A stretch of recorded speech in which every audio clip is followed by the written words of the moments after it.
Play music.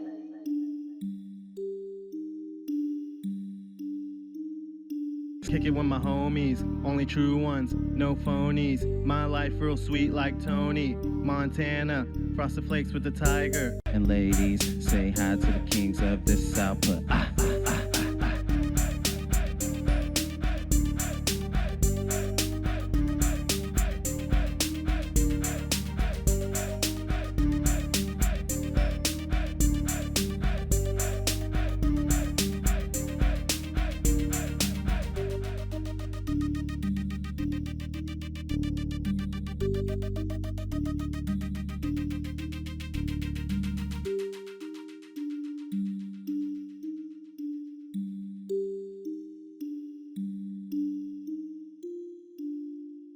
It's been a while. We've had no sports, but we have some stuff to actually talk about tonight.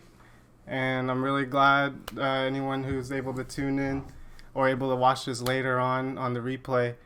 But yeah, welcome to the Spiel Sports Talk Show. It's a Muslim, aka Sal. With my buddies Lotus Tal, Quay. We got Scuba Steve, our normal guys on the Spiel. Guru couldn't be here tonight. He has been working hard, and he'll be here next time. I know that he had some things to say, but we'll let him say that next time we meet. So how are you guys doing? What's up with you guys? It's been a while. I haven't seen you in person in months. This is we're kind of breaking the little social distancing here, but I think it's been time.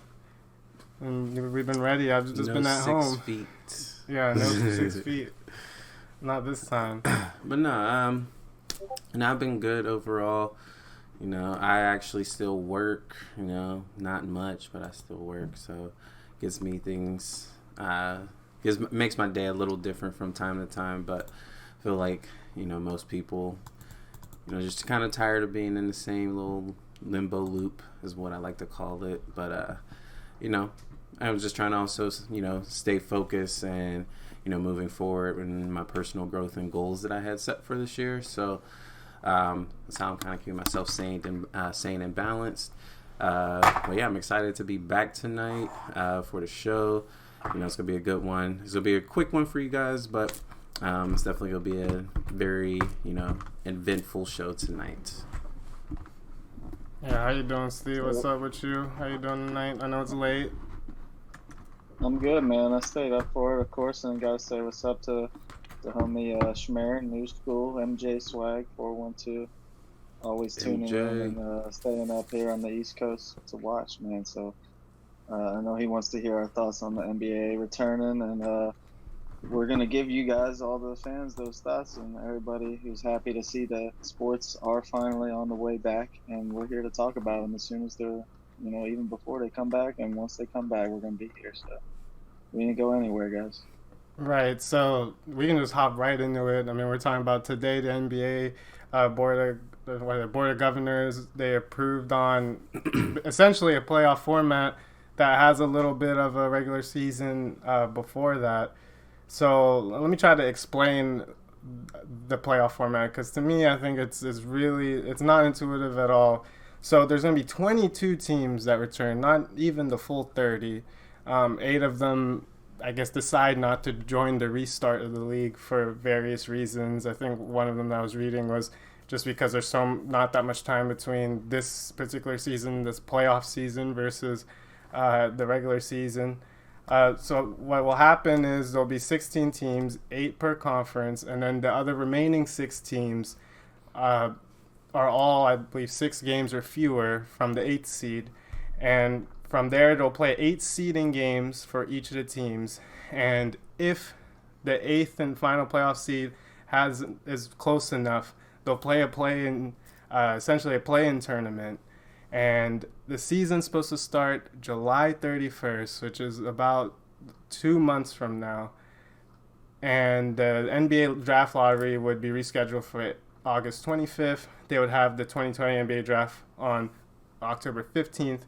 And then right now they're targeting the 2020 regular season for December 1st.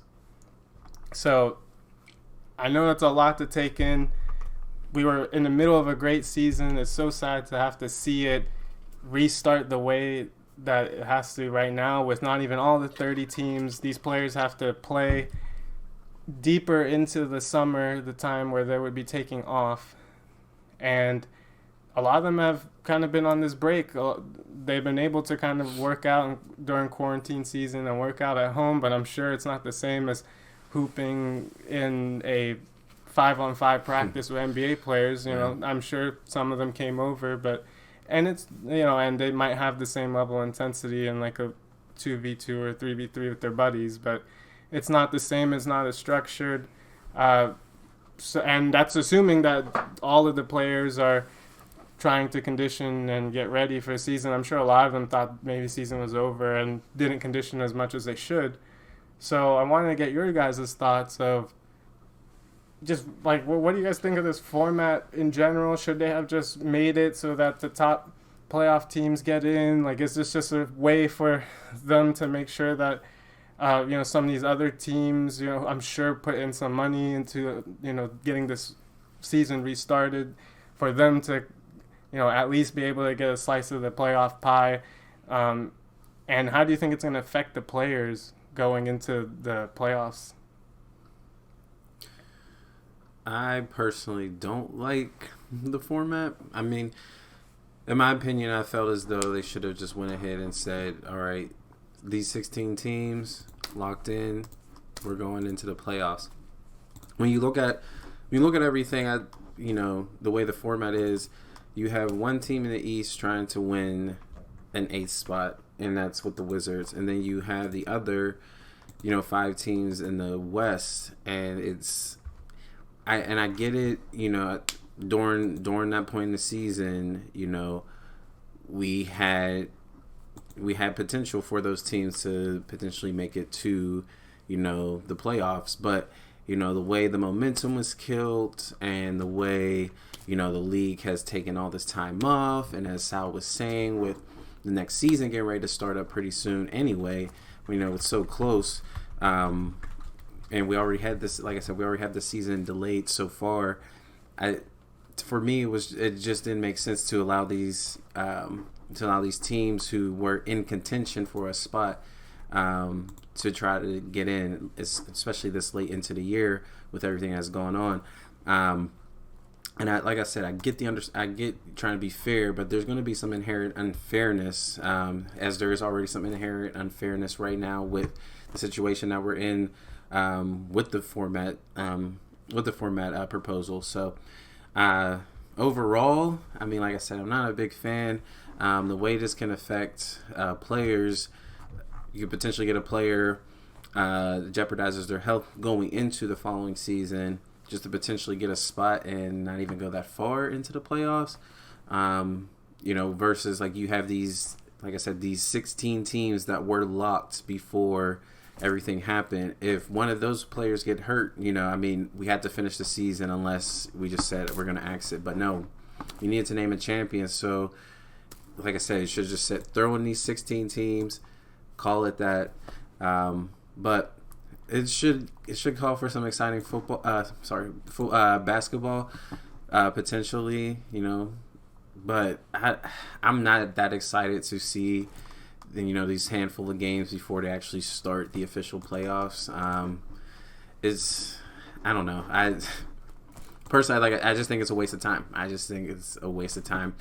And we just need to get things going, get them over with as soon as possible so we can crown a champion and get things going into next season so we can have a full year with, you know, things in place so we can actually, you know, be more prepared for if there's a situation like COVID that, you know, pretty much pauses the entire world. So, but that's how I feel. I just think it's a waste of time. I think you have some players who can get hurt in meaningless basketball games, and yeah, you're delaying more than the inevitable, in my opinion. Just like I said, just get the season started with the playoffs.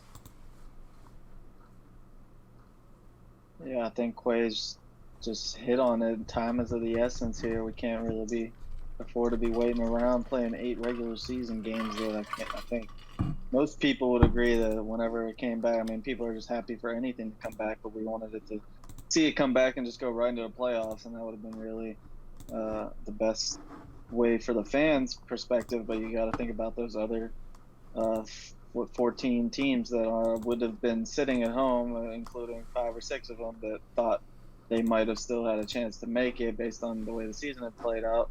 And they had signed up for a full season of 82 games, and they weren't going to get the chance to finish it out. And, that's just, I think it would have been okay to say that's too bad. And, it's just an unprecedented circumstance and, better luck next year. But you have to factor in the fact that those teams are part of the NBA. Like Sal said, they help contribute to the share of the revenue in the league, and they want their piece of the pie, and they're not going to, of course they want the competition aspect to be able to say, hey, we want to play for a championship, and even though we all know there's maybe 3-4 teams capable of winning one, but they all want to be able to say they made the playoffs or something, or they're trying to.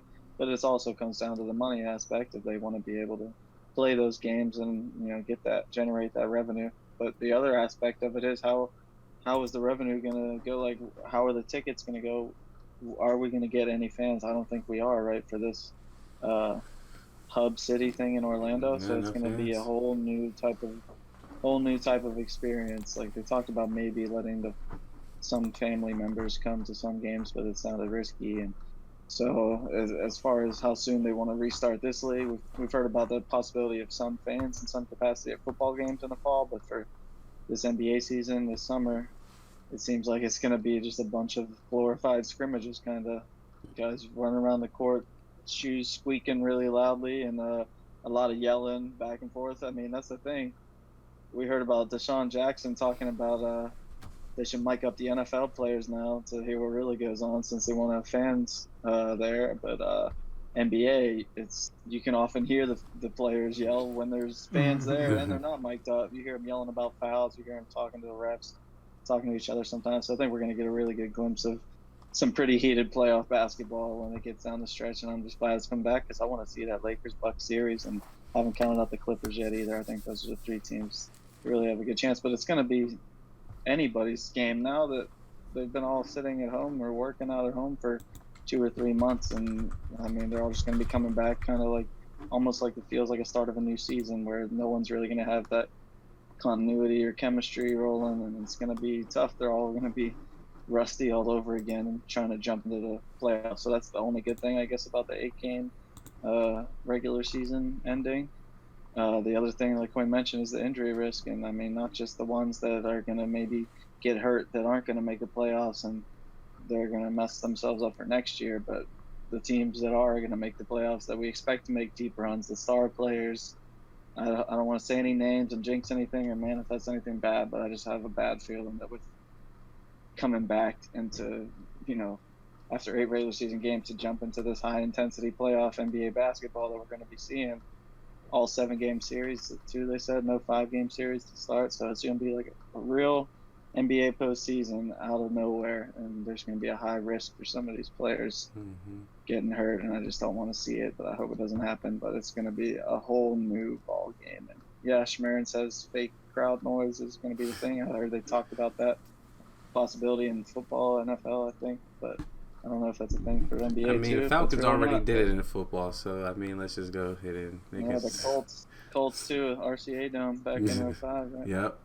So yeah, we'll see. We're all gonna find out soon enough whether it's gonna happen, and I can't wait to see what happens.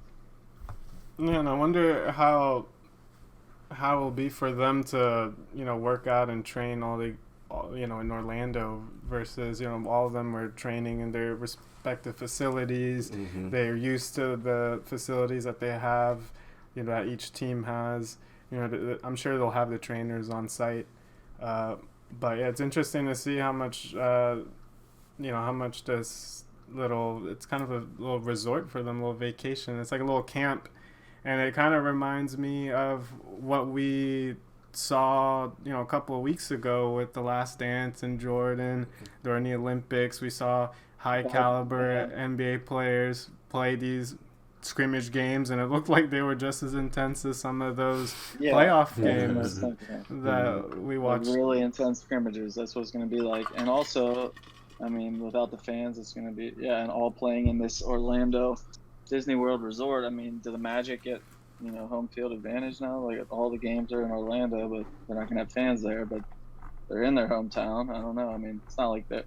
Are they even part of it? Are they? No, yeah, they're the 8th seed right now, so they're fighting the Wizards off to keep their 8th seed, and they're gonna be in Orlando in their city. So I don't know if that plays into it or not, but I'm interested to see this facility that they have and this arena. If it's gonna be some cool state-of-the-art facility, or is it just gonna be it's like a practice gym, basically? It looks like. I don't know. It's gonna be Does really Washington weird to see. does Washington just really think that Orlando's gonna just fold? Then they can like take that. I don't know. They just take that spot. Like Beal. that's what I'm saying. Like that's what I'm saying. For me, this doesn't make sense. Like I understand more of the West side because you have like 3.5 games, 4 games, 4.5 games. Like all right, like you probably have you probably have more of a chance in that aspect. But trying to win 6 games, 7 games, 7 games. Once they get eliminated, it's 8 games. Yeah, they have to win 7 or 8, probably at least. 6 would just give them a tie. Yeah, they have to win 7. If the Magic go 0-8 and they go 6-2, or then there wouldn't be a tie. They would get it. They need to outdo them by 6 games in 8 games. But what if they obviously just get eliminated within 2 or 3 games? Then what do they do? The next 5 games, are they going to rest Bradley Beal? Or are they going to play him in the most meaningless, risky and dangerous type atmosphere? I feel like they would just have to just rest him. It's just there's no way you play. Or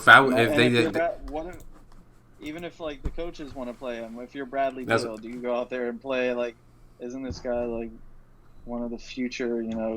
Setting himself up for just a huge contract. He's about to get buckets next year. He's about to get his chicken. Drops 50. So is that a risk you want to take just to try to get an 8th seed and get beat by the Bucks? I don't know. I don't think so. I think if they did want him to play, he would just sit. He's like, yo, I'm not playing. Like, he was not playing. Maybe the Magic start losing some games and it gets interesting for those people in the DC, DMV area. Those Wizard fans among us, Sal, I'm surprised you're not wearing your John Wall jersey and, bleeding your true colors. Yeah, I'm not wearing the Wizards.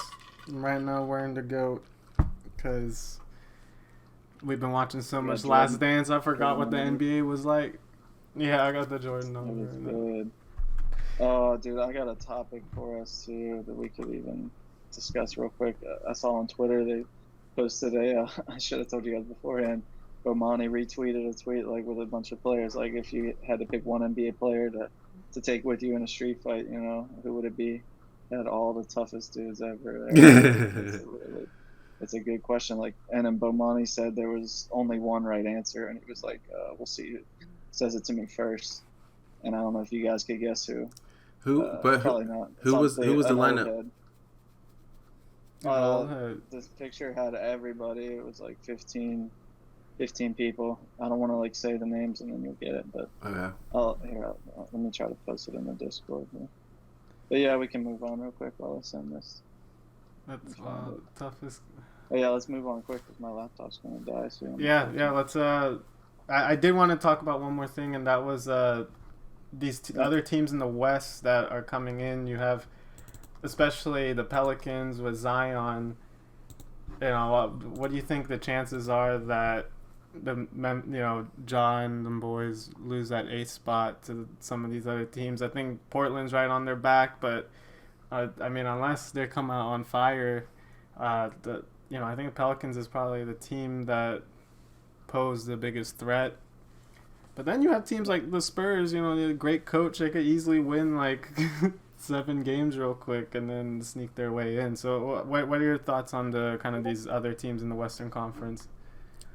I think personally, it's gonna come down to Portland, and it's gonna come down to Portland and I'm drawing a blank. The Pelicans in New Orleans, trying to take that spot away. You guys studying the picture. I'm still looking at it. Oh, this picture is so crazy. All right, hold on. I gotta finish up my thought first. I gotta finish up my thought first. All right. So, Yeah, I think at the end of the day, when we look at it, I think it's either going to come out of Portland.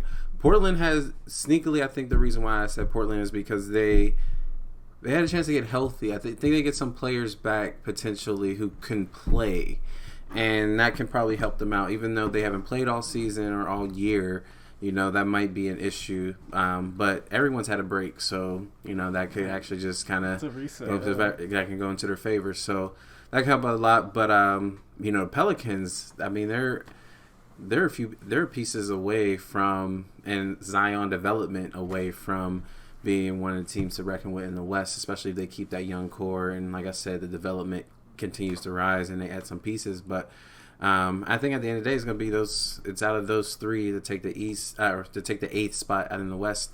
So that's what I got there. But what about you, Steve? Yeah, I love Ja. He's my rookie of the year for sure. One of my favorite young players to come in the league in a long time. And So smooth. Zion's cool too and all. And Pelicans versus Lakers series would be great for the NBA, I'm sure, but I don't think it's going to happen. Not this year, maybe next year. But either way, Lakers are crushing whichever team gets that 8th seed. But either way, it should be a cool, decent matchup for the 4 or 5 games that last. So the last 5 games. Yeah. All right. Well, let's move on from basketball and talk about the sporting event that's coming up this weekend, UFC 250. But before we jump into that, I just wanted to get your guys' thoughts on the last event, 249, which we actually streamed here live on Twitch, watched almost the entire card.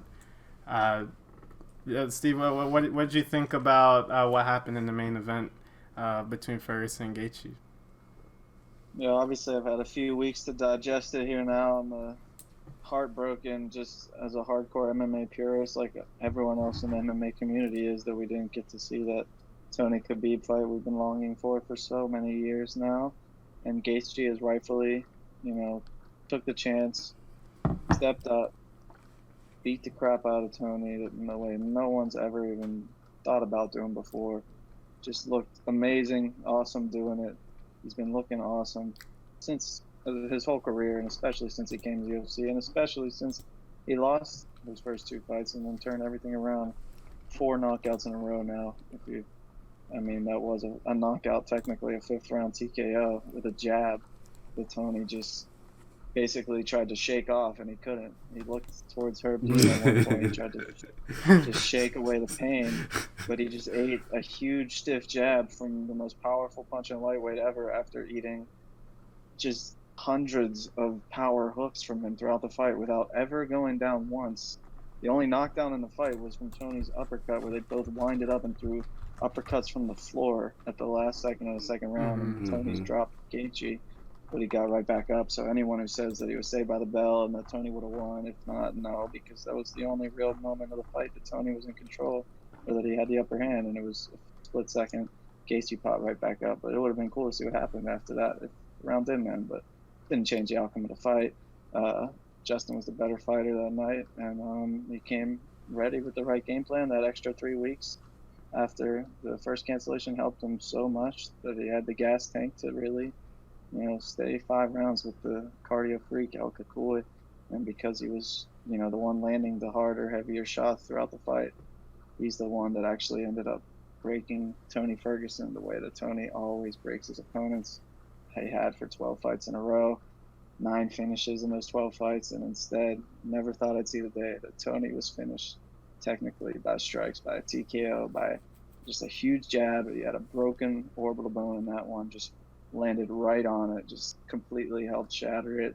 It was already shattered, but imagine that punch landing on just your face that's already broken. And he couldn't shake off the pain, and Herb just saw it in his eyes, and he knew it was done. And I can't complain about the stoppage. Some might have, but thought it was a great fight, and it was a great night of fights before that as well. But that's what I'll just always remember about that night, is it's the night that we saw the Tony Khabib fight finally fall through the cracks. And even though I still have hope it's going to happen eventually, Tony's going to have to get another win here after his long road back to recovery from that brutal beatdown. 36 years old, going to be 37 later this year. But we got to see him come back, win one fight, hopefully, and make that fight. If Khabib beats Gaethje, make it happen. It's got to still happen before they retire. So you think him having to make weight and cutting weight, twice in a short period of time really hurt him there? It couldn't have helped him. It couldn't have helped him, but he's a madman, and that's just part of who he is, and he wanted to prove and show he could do it because who knows why? Because he's Tony Ferguson, and he did it, and he's already big enough, too big probably as is for that weight class. Not that he's ever had trouble making weight. He's a professional, and he's always made it. And I mean, I thought that if he did beat Khabib and maybe won that lightweight title, maybe we'd see him step up to welterweight. But now he's got to worry about working his way back to that title shot. Hopefully not too long, because we've seen him hand out title shots to fighters coming out of losses. And it took him 10 fights in a row to get an interim title shot, and then he had to win 2 more after that, after they stripped him, to get a shot at Khabib, and then that fell through. So he deserves a shot. You know, one more win at most, but he's gonna be getting up there in age. We'll see. Yeah, but first it's Khabib versus Gaethje time, and I'm gonna be more excited. I wanted to see that a lot as well after Khabib Tony. If Khabib had won, that was the fight to make. Forget about Conor. Conor can wait. Now Dana's saying Conor's probably next if he wants to wait for the winner. So whatever. Probably won't even have him fight Tony or anything. But I mean, we wanted to see Khabib versus Gaethje if he got past Tony, just because he's got that D1 All-American wrestling and the knockout power. But we've never seen anyone really land a knockout type shot on Khabib or come close to it. And he's got a blockhead that I'm sure he could take a lot of those same punches that Tony was taking. Yeah, I was gonna say. What's that? Yeah, I was just saying, yeah, he could take out those knockout punches that you were talking about. But even like the whole night, I think, was pretty eventful. I just wanted to touch on all the fights real quick, just because we got to watch all of them on the stream. The early heavyweight fight with Hardy and Castro, that was probably the most boring fight of the night. I think Castro... We were just ripping Hardy the whole time. It was a performance. Yeah, but Castro had it earlier, but I think he hurt his foot from what I remember. And then the Qatar Stevens fight, wow, that was... I remember watching that, and we were just thinking, like, you know, are those going to be the bloodiest bows that we've seen all night? And they actually ended up, I think so, being a bloody bows, because I just never saw Tony's bows come out. The blades never came out. He never brought them out. And I don't know why, and he never went to the ground either. But Justin, I really don't think he had much of a chance of getting Justin down either. He's a striker at this point. He wants to strike, and Justin just got the better of him. But yeah, in that fight, Kadar, he's a young up and coming stud. We saw Zabit get the best of him, another up and coming star from Dagestan, and other than that, I mean, Kadar's been pretty unstoppable. Just got some of the best boxing in the UFC, beautiful combos, and just the finishing power, or the finishing killer instinct when he gets a guy hurt or on the ground. I mean, Jeremy Stevens is tough as nails, and he just absolutely blew him out of the water as soon as he got him down. It was just brutal elbows. And yeah, I mean, he is the truth. He's definitely like a top 5 guy in that featherweight division now for many years to come. I'm like feeling my elbows right now, and I'm just like, yo, they're sharp. Make them be sharp.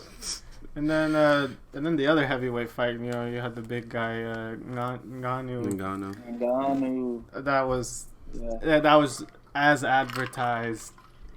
You know, you usually don't get fights as advertised as we saw with the main card, But yeah, wow, it was beautiful. It was so violent but beautiful at the same time, just to see that. And then the bantamweight, that one was a little controversial, where Cruz, I believe he was down on the floor, and the ref called it off because you know, Henry was just getting all these punches on him, and then he ended up retiring after the fight, which kind of is the, you know, icing on the cake on, you know, his career. Mm-hmm. So moving into this weekend, UFC 250. I mean, we're talking about the lioness herself, Nunes. You know, someone who's arguably the best of all time, at least from the women's UFC side. And she's going up against Felicia Spencer, who in her own right is a really good fighter. So what are your guys' thoughts in terms of this fight going in? Does Felicia Spencer have a chance against Nunes, or is this is this just going to be Nunes's fight to kind of control and take over? Do we kind of, what do you guys think in terms of what Felicia Spencer could do? Or is Nunes just too OP? Which to me, I think it's just, I haven't seen anyone really dominate, the ring like she has, at least the way that she's fought, the last couple of times. I remember just one of the reasons why we started watching UFC, me and my wife, was because we were watching her fight Cyborg, and just knocking out someone who's so much bigger. Yeah, back at Rivers, shout out to New School 412 here. He treated us to dinner before that. Oh my God! That's Yeah, crazy. What a guest! What a host! I mean, what a host! We were hungry guests. But yeah, what are you guys' thoughts of the fight this weekend? Oh yeah, it's gonna be another one of those brutal 40-second Nunes knockouts, just teeing off. I mean, I'm pretty sure. I mean, Cyborg. I mean, like we said, she held her own kind of against Cyborg and got beat up, but lasted in there the full 3 rounds. But Nunes is just a whole different animal, as we saw even against Cyborg. We thought Cyborg was one of a kind on the women's side, and I think Nunes is just a whole nother level. She's definitely the GOAT on the women's side, and I would love to see her after this try to fight Bullet Shevchenko again for the, or she wouldn't be able to go down to 125, but Shevchenko I'd like to see bump up and try to go for the champ versus champ fight at 135. They're the 2 best women's fighters in the world, along with Zhang. No disrespect, but I think the 2 of them are the top 2, and I would love to see them go at it again. They had a really close fight the first time, and I think it's the fight the women's game needs. Oh, definitely. Just to even highlight a little bit about Amanda, I look back to when pretty much women's UFC took off because of the likes of Ronda, and everyone was thinking oh, Ronda's the peak, Ronda's this great and everything. But if you really paid attention and really saw, there was always holes in her game. It's just she never really fought anyone that matched her in terms of skill level or who were better fighters when it came to their ground game or when it came to their standing game. And so just to see in that era, we saw the change from her to Holly Holm, then to Misha, and then then change from that. Then we get Amanda, and we see her journey, and then you see this fighter. It's just she's a monster. That's what I'm saying. She's the whole package. She's a monster. The way she can literally beat you any way. She can beat you on the ground. She can beat you standing up. I personally would want to take a punch from her. This woman is crazy. And this is God, those highlights. and this is no offense to Felicia, because Felicia and just her start, being 8-1 and getting even her finishes, but we're talking about a vet here. We're talking about the GOAT, as you said, that she is the GOAT when it comes to the women's side. I just don't see Felicia, getting a win out of this, but maybe she preps some type of way where she can prolong and somehow win through scorecards, where she's not letting Amanda get hits on her, and she's somehow getting counter punches and getting some takedowns in key moments. But I really just don't see that happening. I do see this being I don't necessarily see it being over within the first 40 seconds or anything, but I do see this potentially being something over in the first round for sure. Yeah, no, I'm super Give excited. Felicia give her a little more credit. I'm excited, especially because the last women's match that we saw, which we didn't actually get to talk about on the Spiel either, with Wei Li winning, that was one of the greatest fights I've ever saw, I think, in UFC history. And it seems like the women's side, they're always willing, especially when they're the main card or the second card, really willing to throw down, and the fights haven't been boring, to say the least. So that's it in terms of the main portion of our show. Like I said, we were gonna give us a short Real version quick. of the show. Real Yeah. quick, before we leave the UFC, I know my laptop's on 4%, but Shmarin, if you're still there, he typed in the chat, O'Malley is nasty, and we got to mention Sugar Shane is fighting also to UFC 250. A lot of good bantamweight men's matchups to go with the women's main event. So it's going to be a lot of action-packed, exciting, smaller fighters on the card. Aljamain Sterling, Corey Sandhagen's big. Cody No Love Garbrandt, the former champ. A lot of people know with all the tattoos and stuff. He's back again fighting Rafael Asunciao. I think that's how it's pronounced. And, of course, Sugar Shane is back fighting Eddie Wineland, who was a former tough as nails dude in WEC. I think he was the WC champ for a bit and had some really good fights, knockouts in UFC too. So that's good.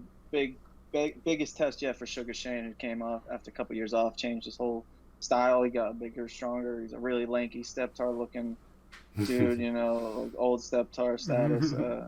He was like a straight noodle, but a really tall, lanky, fast kickboxer, exciting striker. And, he seems to have added some power to his game. He had a kind of weak knockout last time. It was like they fed him a can, and he stopped him as he should have. But we'll see how he does against Eddie Wineland, who is no can. He's a little bit of a journeyman at this point, a little older, but he's still a tough-ass dude. And if Sugar Shane's up to the challenge of getting a finish against him, we'll see him actually move into the top 10 and fight some real top contenders. So he's a dude with a lot of personality and style that a lot of people probably want to see do well. Yeah.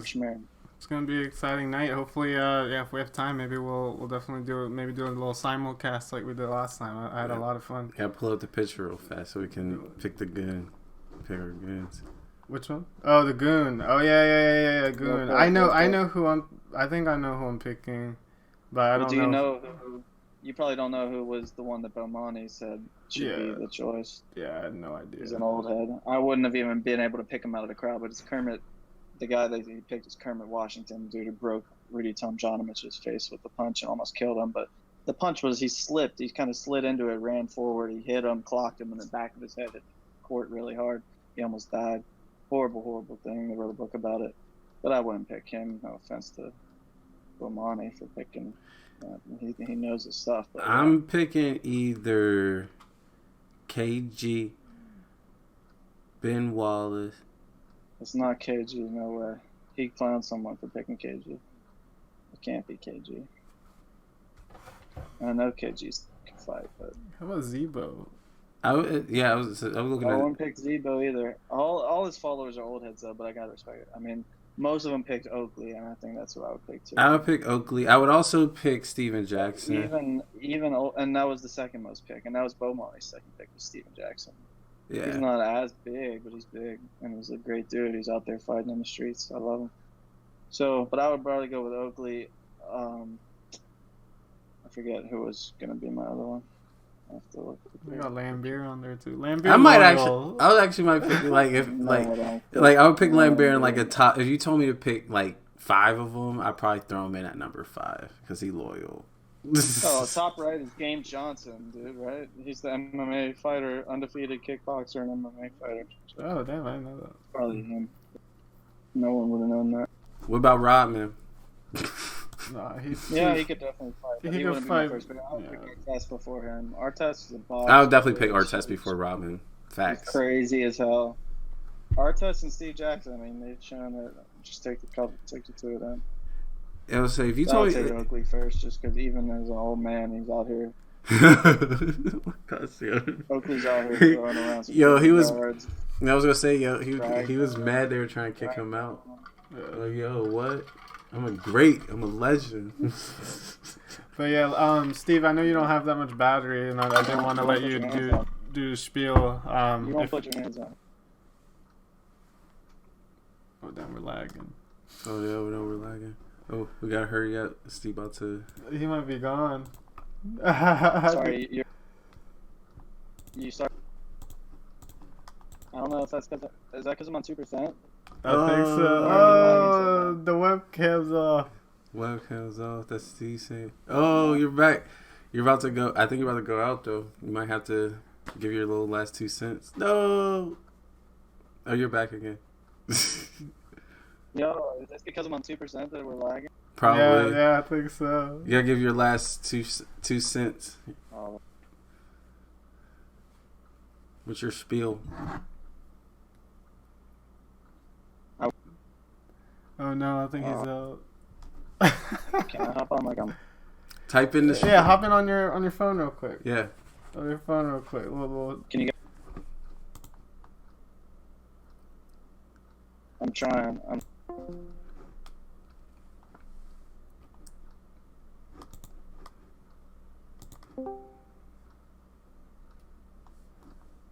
Bring it back, Scuba Steve. Oh damn, now you're on this side though. Damn. I don't know where my face is now though. Why is it not showing up? Is it back? Am I back? Yeah. What? Yeah, we can Am I see good to you. go? Yeah, we can see you. You're good. Yeah. Do your thing. Technical difficulties. We got Steve Alright. back. We got Scuba I'm still Steve on back. 2%, so I have like a couple minutes here. I think. Yeah. All right, yeah, go ahead. Yeah, You the got floor is yours. Alright, Floor you is guys yours. are just coming back. Now I see you. Okay. Yeah, I mean, I just want to say shout out to everybody out there in the streets, you know, fighting for what's right, standing up for the racial injustice and the police discrimination and brutality against black people that we've seen for as many years as, you know, since we've forcibly brought them to this country and since we supposedly freed them from slavery and everything. It's just been, as we know, just hundreds of years of racism and, you know, just prejudice and civil injustice until we instituted the Civil Rights Act more than 50 years ago, and it's still to this day has not changed for the better, and we have to see change, and that's what you're seeing right now. That's why everybody's fighting and it's not going to stop until we see that change and the reform. Have to reform the police in some way. Here in Pittsburgh, it seems like Mayor Bill Peduto today trying to enact a bill to reform like police policies, and that's the kind of change we need, and that's why there are so many people out there that are still being attacked by these police at these protests here all over the country. We've seen it. Oh, I think I'm gone. No.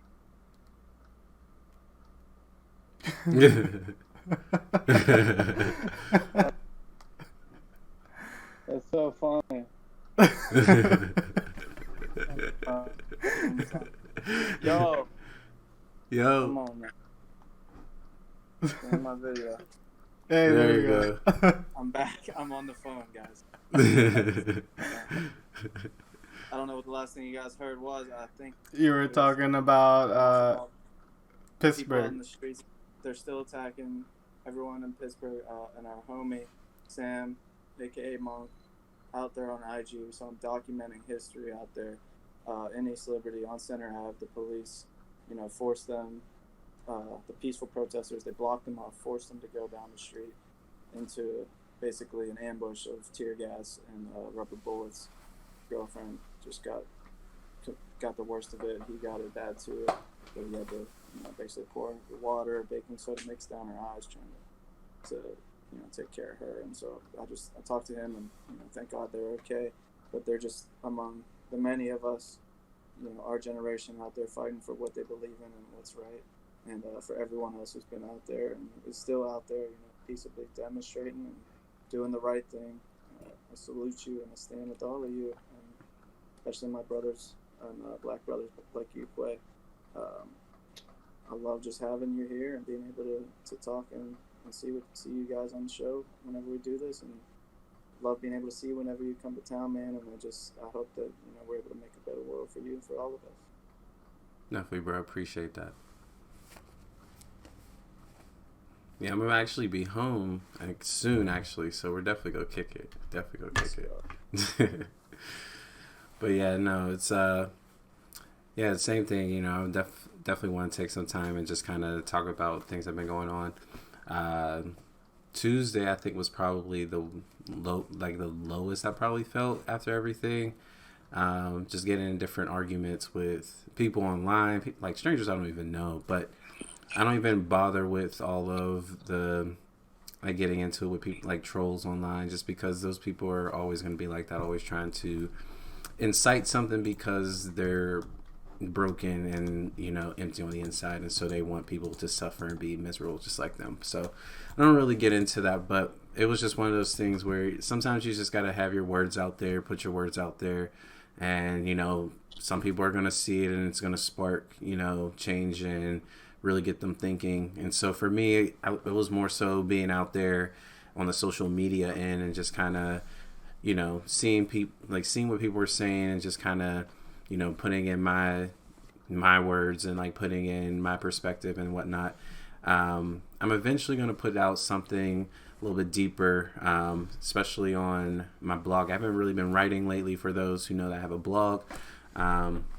It's mainly on movie reviews, and I still am going to keep it within that, but I think I'm going to open up something that is more of where I can just kind of spew my thoughts and my open ideas, just so I can kind of, you know, open more conversation to not just, you know, things like this, but different problems and issues that we have, not just in our society, like as America, but just, you know, as people in general.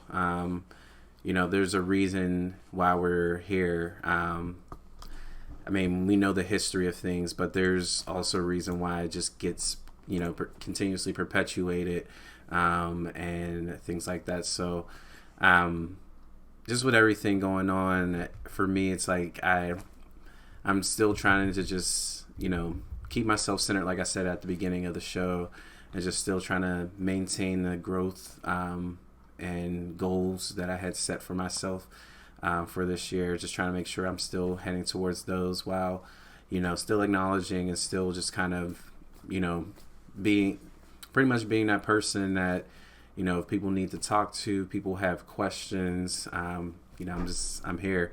It's sad. It's kind of sad when you know, growing up, you get to a point where you're just kind of like, I'm used to this, because that's how I kind of felt on Tuesday. It's just, and it's sad, you know, no one should be quote unquote used to things like this, but it's just like, you know, felt like that, especially after seeing some, like I said, different trolls, and then people they're not even trolls. That's just personally how they think, you know, and it's just, you get to a point where, yeah, you're just like, man, I don't even know what to do anymore. So, like I said, I was just at that low point, but, you know, I just wanted to say to all those out there who, you know, you feeling this anger, you know, it's fine to feel this anger. It's fine to have these feelings and everything. But, you know, just try to make sure you're gearing it to a positive and a more peaceful manner. And also making sure you're still keeping safe for yourself, especially like as a black man. And, you know, if you're out there and you're black as well, you know, just making sure you're also taking care of your mental. I mean, like I said, we get quote unquote used to these things, but, you know, this isn't something we need to quote unquote get used to. We shouldn't be used to this. So we have a right to be angry and upset and things like that. But at the same time, you know, still try to make sure you're, you know, keeping yourself happy, trying to find that balance so you're not getting too deep into a dark place, because, you know, that's just, once you get into that dark place, it's just pretty much like a spiraling pool from there. So, you know, to those people out there, I have a lot of friends of many races, many ethnicities, as you said, Monk, you know, Judd out in Minnesota, and when everything kind of happened, all my friends out there and friends here who are protesting and really standing up for the right thing and really just trying to spark change. I greatly appreciate that. It just goes to show that this generation, we're not really going to tolerate the things that, you know, just 50 years ago, which I think a lot of people don't really realize is kind of when civil rights kind of ended and everything. It's just 50 years ago. Like, that's not a long time. But, you know, I think we're starting to see that people in this generation, in this age, aren't going to tolerate things like that. So, hopefully this is the big step towards, you know, lasting and big change in our society. Yeah, and I personally, especially Tuesday was a blackout Tuesday, and a lot of people around the world posted kind of a black screen. I didn't participate in that in particular, just because I think the stream knows where I stand in terms of that, especially when you know, a couple of weeks ago, when that man Ahmaud Arbery down in Georgia was shot down. He was essentially hunted down, and then I mean, if even from what I understand, even after they killed him, they called him the N-word and all that, even after he was dead. And it was really, just that whole scene kind of, I think, kind of sparked a lot of the conversation early on to where we get to Floyd a couple of weeks later, and I think everything kind of ignited and kind of sparked. And then not just that, there's been a lot of other cases around the country. The young woman that was shot when the police essentially raided and shot the place and didn't really care, and even the other day, someone came onto this. Yeah, and the other day, someone came on, and it was I believe it was a troll, and came and kind of tried to make an argument for all lives matter. And I just wanted to say that when someone says Black Lives Matter, it's not that they think that all lives don't matter. It's that for some people, Black lives don't matter. And that's just how it is. And we repeat that and we say that to remind you that for a group of people in our country that we live in, it is really, really hard to get by doing some of the day-to-day, even doing simple day-to-day things like coming home from work at like 10 p.m. or 11 p.m. wearing a hoodie, things like that. And, even if we talk about our, guru, I mean, there have been times when I was at school and he lets me know I finally got home, but I got pulled over and was arrested for about an hour before I got home. And I saw these things happen to him more than once. And why is that? It's because he is a black male, 5'11", fits a certain description, a description that apparently a lot of people think is a description of someone who's doing evil and doing wrong. And it's just wrong for us to have these prejudices and just assume someone's going to act a certain way just because of their skin color, or not just the skin color, but the way that they dress and the way that they talk, the way they go about doing themselves. And I think moving forward, the police officers need to have understanding of the communities that they serve and that they're supposed to protect. On our end, I think as a community, we may need to have to encourage people who go into law enforcement to make sure that they're the right people, but maybe have this profession kind of be a profession that people want to do. If you want to do good, we need to get more good people into that profession, because I think the problem is, this police officer role, it's not really a role that people strive for anymore. So you don't have the best of us doing that. And if we have the best of us in our own communities and have us police our own communities, I think, it'll be a lot better. But for now, we'll have to work on some sort of training, some sort of way for them to kind of to understand the communities that they serve, because this has happened too many times, and people will bring up the criminal history of an individual that is killed, which is completely irrelevant in this case, because we're not here to talk about what someone has done. We're just saying that there needs to be due process if there is even a crime. With a lot of times there is not. So like I said, if there is or if there isn't, that doesn't matter. To us, like, the police should be there to serve and protect us. We're supposed to be innocent till proven guilty.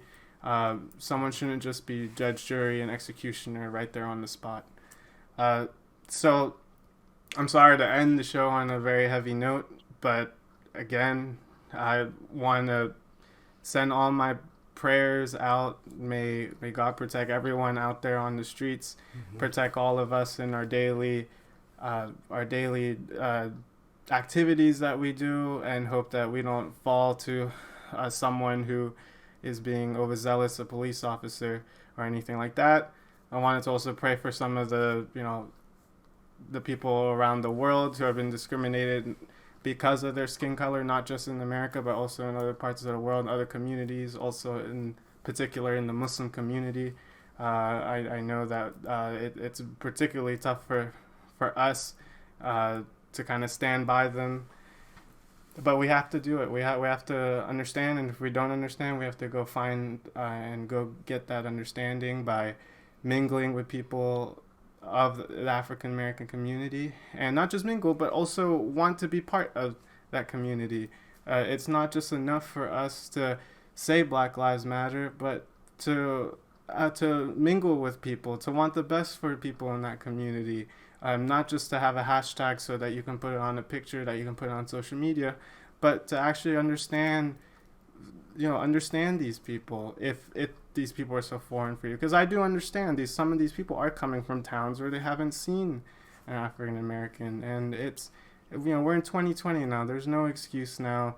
It's there's good information out there. There's good people that you can talk to if you're confused about this. But I just had to say that, just given the incident that came on the stream the other day, while we were just trying to play some 2K5, NFL 2K5. We've been playing Steelers 2004, 2005 team, and they were ranked so bad just because I think they went 6-10 the season before that. But we've been making it do. I think Ike Taylor has like a 42, but he's been making plays out there.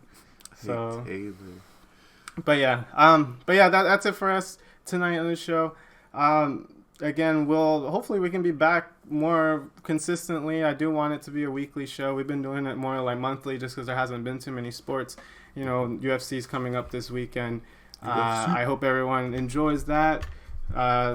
Special thanks to Scuba Steve all the way out there in Pittsburgh. Shout outs to Guru as well, who can make it to us over there in Maryland. This is me, Lotus Tau, signing out. 5'11". Yeah. This man's at least 6 foot. You gotta give him at least 6 foot.